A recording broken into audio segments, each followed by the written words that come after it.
Muy buenos amigos, bendiciones, bienvenidos a su canal Palabra de Vida en la Crisis, con otro tema muy interesante de la Escritura. Esta vez estudiando la escuela sabática una vez más. Te invitamos a que te quedes con nosotros, te suscribas, compartas, le des like y activa la campanita para que te lleguen las notificaciones de nuestro canal. Recuerda que muy pronto estaremos subiendo nuevos contenidos que estarán innovando la calidad de nuestro canal orientado a la salud, a la educación y temas variados.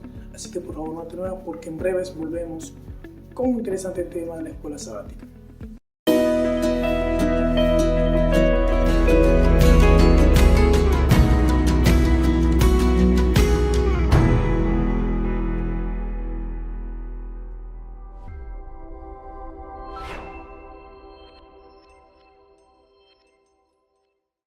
Vamos para compartir contigo este interesante tema de la escuela sabática, el cual lleva como título Cumpliendo las profecías del Antiguo Testamento. Cumpliendo las profecías del Antiguo Testamento es el tema que vamos a estudiar en este momento y de verdad está muy interesante. Así que antes de comenzar quisiera que por favor me acompañes en una oración. Nuestro Dios, nuestro Padre que está en los cielos, Señor, gracias por tu bondad y misericordia. Al compartir tu palabra pedimos la bendición de tu Santo Espíritu, en el nombre de Jesús. Amén. Amén. El cumplimiento de las profecías del Antiguo Testamento. Una de las inquietudes que regularmente llenan la mente de muchos hermanos cristianos es cómo comprobar la autenticidad de Jesús como Mesías en el Antiguo Testamento. Para muchos se torna hasta perplejo en algún momento esta cuestión porque la verdad es que como cristianos quizás no nos hemos dedicado del todo a estudiar las evidencias de Jesús como Mesías. Lo hemos aceptado como el Salvador, lo hemos aceptado como nuestro sustentador, bueno, en fin, como todo lo que la Escritura así dice. Pero muy rara vez nos hemos dedicado como a estudiar puntualmente lo que las Escrituras dicen acerca de Jesús como Mesías. De verdad que es un reto que tenemos que enfrentar todos los que de algún modo decimos creer en Jesús. Pues hay muchos que niegan su autenticidad, su veracidad y hasta su historicidad. Por lo tanto, te invito a que examinemos brevemente algunos textos del Antiguo Testamento que dan la evidencia de que Jesús era el que había de venir, el que se anunció desde el Génesis, el que anunciaron los profetas y del cual también escribió Moisés. Así que el verso de memoria para esta semana dice en Juan 5:36: pero yo tengo un testimonio mayor que el de Juan. Las mismas obras que el Padre me ha encomendado realizar, esas mismas obras que hago testifican que el Padre me envió. Juan 5:36. Así que dentro de esta disyuntiva que aparece aquí, aparece una pregunta también muy interesante. Si Jesús era el Mesías, el que había de venir, del que hablaban las profecías, ¿por qué ni el pueblo ni el mundo le recibió? ¿Por qué razón? ¿Qué elementos hubieron que impidieron que pudiera identificarse? Pues hay varias razones que estas cosas pueden decirse. Número uno, el desenfoque del estudio de las profecías. Hay y puede haber y habrá siempre mentes que acomodan las escrituras a su criterio y que la usan para que ella beneficie las maneras que quiere de vivir. Pues tristemente se desvirtuó la misión y el propósito del Mesías, porque no correspondía a lo que como sociedad los judíos estaban determinados a esperar. Y esto afectó prácticamente a todos. Hasta el mismo Juan el Bautista esto lo afectó y esto lo vimos la semana pasada. Cómo la cultura general, cómo el criterio secular, vamos a decir, afianzado por años, por décadas, había de algún modo moldeado la mente de la mayoría. Muy pocos habían estado conscientes de lo que realmente las Escrituras dicen, y para eso, déjenme decirle, muchas veces hay que emanciparse del criterio general para poder tener una visión propia y personal de las cosas. La mayoría, inclusive de los que decimos creer en las Escrituras, tenemos un pensamiento, vamos a decir, elaborado por otro, un pensamiento diseñado por otro, una manera de vivir diseñada por otro. Y no necesariamente hemos nosotros construido un estilo de vida basado en nuestras convicciones de las Escrituras y de lo que el Espíritu revela acerca de ellas. Es triste ver cómo esto sucede día a día, momento tras momento, y hay personas y hay vidas que simplemente tratan de vivir una vida no conforme a la Escritura, sino lo que conforme a la congregación se esgrime. Tener un pensamiento libre, tener una mentalidad libre en cuanto a la experiencia cristiana, hoy se torna revolucionario, hoy se torna hasta disidente, podríamos decir, porque todos los grupos religiosos están, vamos a decir, conglomerados a un criterio, a veces muy personalizado, de quienes dirigen. Y eso es peligroso. Eso impidió, de algún modo, que ni el mundo, ni la iglesia, recibiera a nuestro Señor Jesucristo cuando se apareció. Domingo, señales, obras y prodigios. Aquí aparece en Juan capítulo 5, versículo 17 al 20, dice lo siguiente: Jesús le respondió: mi Padre hasta ahora trabaja y yo trabajo. El 20 dice: porque el Padre ama al Hijo y le muestra todas las cosas que Él hace, mayores obras que ésta le mostrará, de modo que vosotros os maravilléis. Así que Jesús está dando testimonio de que Él era el enviado del Padre, de que Él daba testimonio de esto.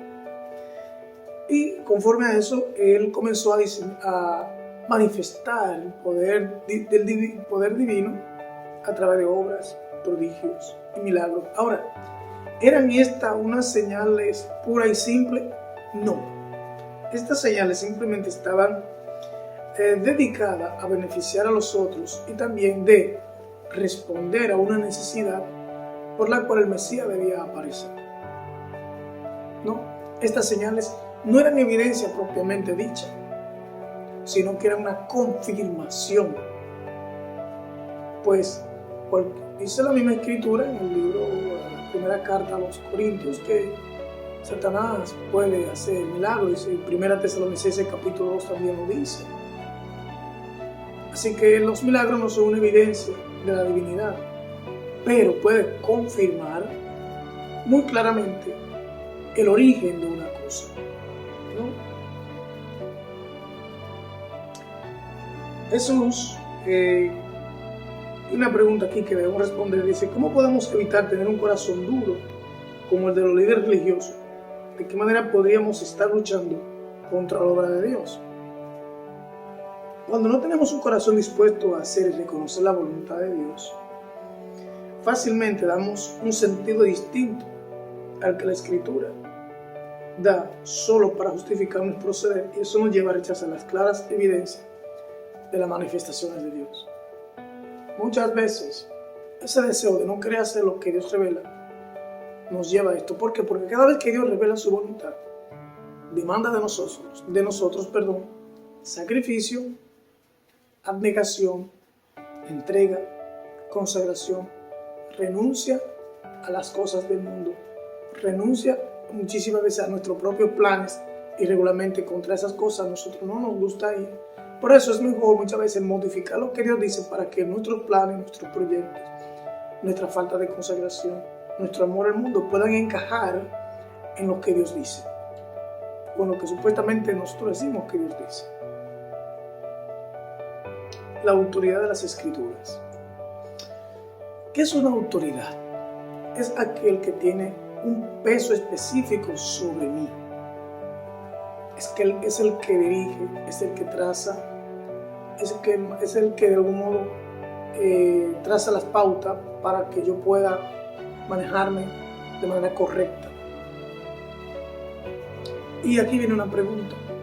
¿Tienen las Escrituras autoridad sobre mí? Nuestro Señor Jesús, en su ministerio, dijo en San Juan capítulo 5, versículo 39, dice: escudriñad las Escrituras porque a vosotros parece que en ellas tenéis la vida eterna y ellas son las que dan testimonio de mí.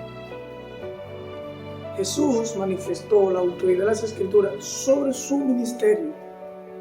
O sea, si ustedes quieren saber quién soy yo, de dónde yo procedo, estudienla concienzudamente, analícenla y analícenme a mí. Realmente, esa debería ser la postura de todo cristiano, la postura de todo hijo de Dios que dan buen testimonio. Que cualquiera que quiera saber realmente si nuestro proceder está bien o no está bien, debe tomar las Escrituras, y en nosotros no debe haber temor en que la persona la utilice para verificar si mi obra es correcta o es incorrecta. Debemos pasar más tiempo con las Escrituras. Debemos empaparnos más de las Escrituras. Debemos profundizar más las Escrituras, pasar tiempo con las Escrituras, porque ellas son las que revelan el carácter de Dios. Mientras más tiempo pasemos con las Escrituras, más tiempo pasaremos con Dios. Y al pasar más tiempo con Dios, al interactuar con otros, al estar cerca de otros, pues simplemente lo que va a ser de nosotros es con lo que nos hemos alimentado y con lo que más tiempo hemos pasado. Si ustedes notan hoy día, el lenguaje, la forma de la gente está cambiando, porque pasa mucho más tiempo con cosas que no nutren la mente, sino que tienen que ver más con un entretenimiento que con una formación y una edificación. Y llegará el tiempo que posiblemente la mayoría de los que vivan sobre la tierra no tendrán una identidad tal, sino que serán el producto de un entretenimiento. Profecía del Antiguo Testamento acerca de Jesús, parte 1. En una discusión con los líderes religiosos acerca de su identidad, Jesús se pronunció en favor de la autoridad de las Escrituras.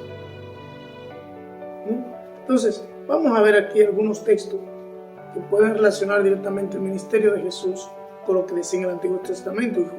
Juan 1:23 y Isaías 43 dice: yo soy la voz de uno que clama en el desierto, endereced el camino del Señor, como dijo el profeta Isaías.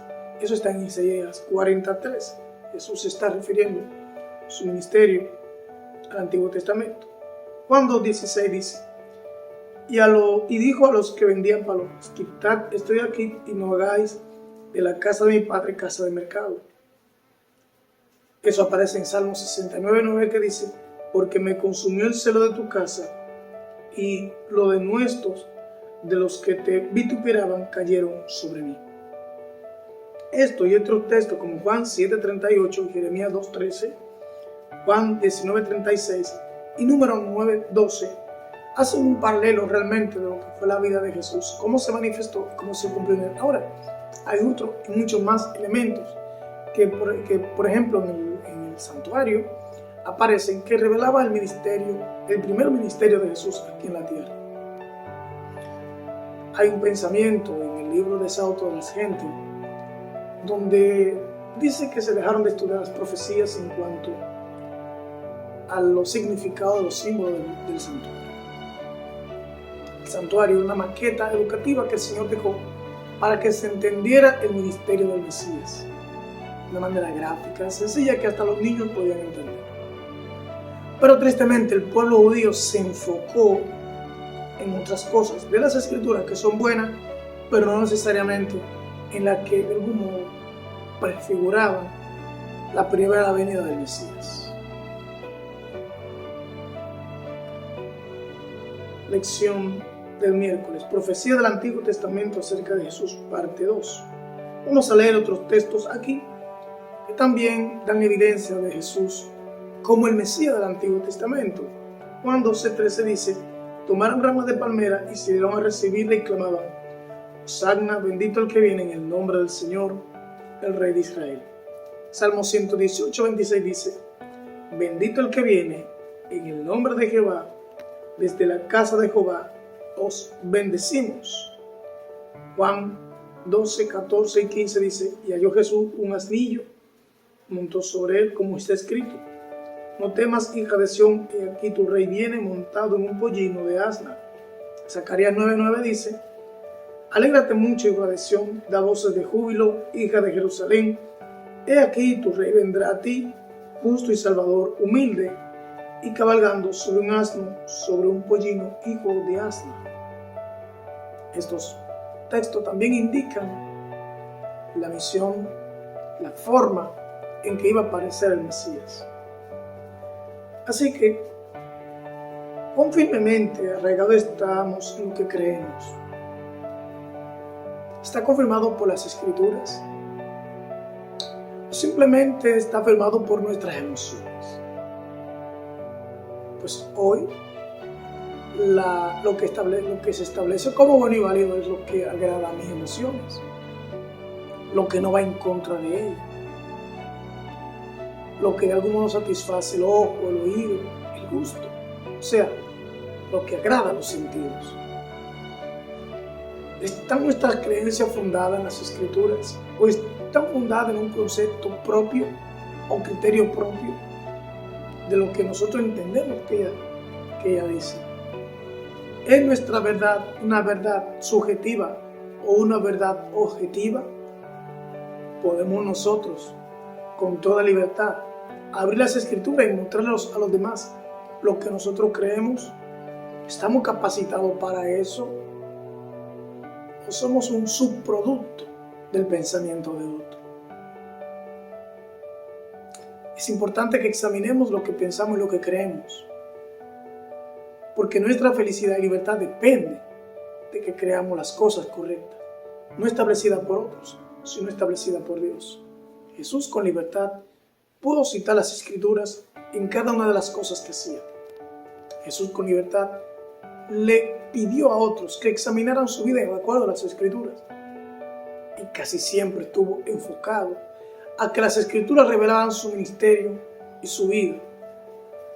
Esa debe ser también nuestra convicción, nuestra forma de ser. Porque de no ser así, mis queridos amigos hermanos, no necesariamente estamos viviendo en la congregación equivocada, pero posiblemente no estamos viviendo la verdad de una manera correcta. Quiere Dios bendecirte, quiere Dios guardarte, y quiero terminar con este punto desde abajo. En nuestro estudio del Evangelio de Juan hemos visto hasta aquí que él muestra que Jesús es el Mesías prometido a quien el pueblo judío había estado esperando por tanto tiempo. Sin embargo, muchos líderes religiosos, los guías espirituales del pueblo, eran sus mayores enemigos. ¿Por qué? Miren lo que dice aquí. En Juan capítulo 8, versículo 12 al 30, habla de un conflicto entre Jesús y los fariseos, de que quién era su padre. Jesús revela que realmente quién es el Hijo de Dios aquí y quién es el hijo del otro. Y Jesús dijo, si ustedes no me conocen a mí, tampoco conocen al Padre, porque si al Padre conocieran, a mí también me conocieran. Ellos llevaron la discusión a un término personal, y eso pasa muchas veces cuando nuestros argumentos fallan, cuando no tenemos más argumentos sobre la postura que estamos sosteniendo, con evidencia, con claridad y un análisis profundo. Regularmente nosotros aludimos a lo personal de la persona. ¿Por qué? Porque posiblemente es ya la única alternativa que tenemos para supuestamente ganar el debate. Esto hicieron los fariseos, esto lo hicieron ellos. ¿Y qué lecciones podemos extraer de esto? Que las Escrituras son las que deben testificar de nuestra verdad o nuestro error. Y que esa bajeza de utilizar elementos humanos, personales, para desacreditar a aquel que es portador de la verdad y que muchas veces nos muestra nuestro error y nuestra manera equivocada de vivir, debemos tener mucho cuidado. Que Dios te bendiga, que Dios te guarde. Nos vemos en una próxima lección. Dios te bendiga.